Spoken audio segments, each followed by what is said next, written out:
We are looking at the first two practice problems, simplifying these radical expressions.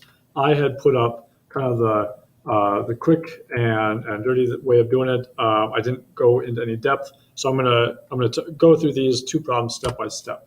So I'm gonna use the document camera, and we're gonna talk about these two problems in a slower step-by-step way.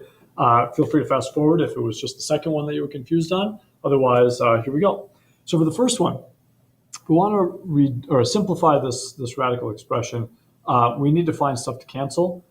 Canceling, I say cancel, we're finding stuff that factors, that both factors are the numerator and the denominator, that would divide to 1. So to do this, we first need to factor the numerator and factor the denominator and see if they have any common factors, a greatest common factor. For the numerator then, we want to find, there's no coefficient here for a at the beginning, so we can use kind of the fast way of doing it. We can find two numbers that multiply to -12 that also add to -4. And I'm thinking about it, -6 times 2 is -12. -6 times 2 is -12. And -6 plus 2 would be -4. So the numerator, I'm going to rewrite my problem. I can factor the numerator to a minus 6 and a plus 2. For the denominator, again, same idea. I'm trying to find two numbers that multiply to 12 that also add to 8.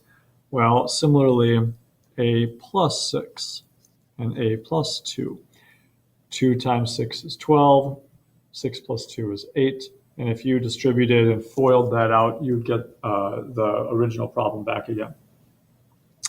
Now I'm looking at what factors do they have in common between the numerator and the denominator. The a plus 2 and the a plus 2 are common factors. Now I'm crossing them off. They're not disappearing. It's dividing to 1. A plus 2 divided by a plus 2 is 1. And so I'm dividing that away to 1. What I'm left with is the final answer, a minus 6 over a plus 6. And that would be our answer. For the second one, we've got a squared minus 16 and a plus 4. The denominator is about as factors we can get it. There's no common factor between a and 4, and there's no exponents, so we're kind of stuck with the denominator.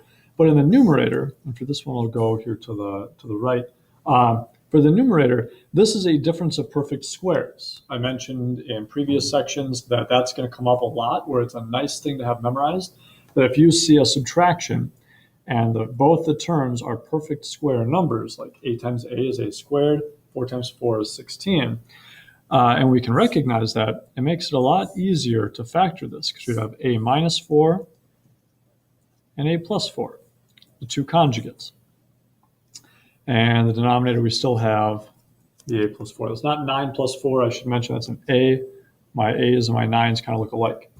So it's a minus 4, a plus 4 in the numerator, a plus 4 in the denominator. These do have a common factor of a plus 4. And so the a plus 4s would divide to 1. I'd be left with a final answer of a minus 4. And so these are the two answers. And that's how we get those results.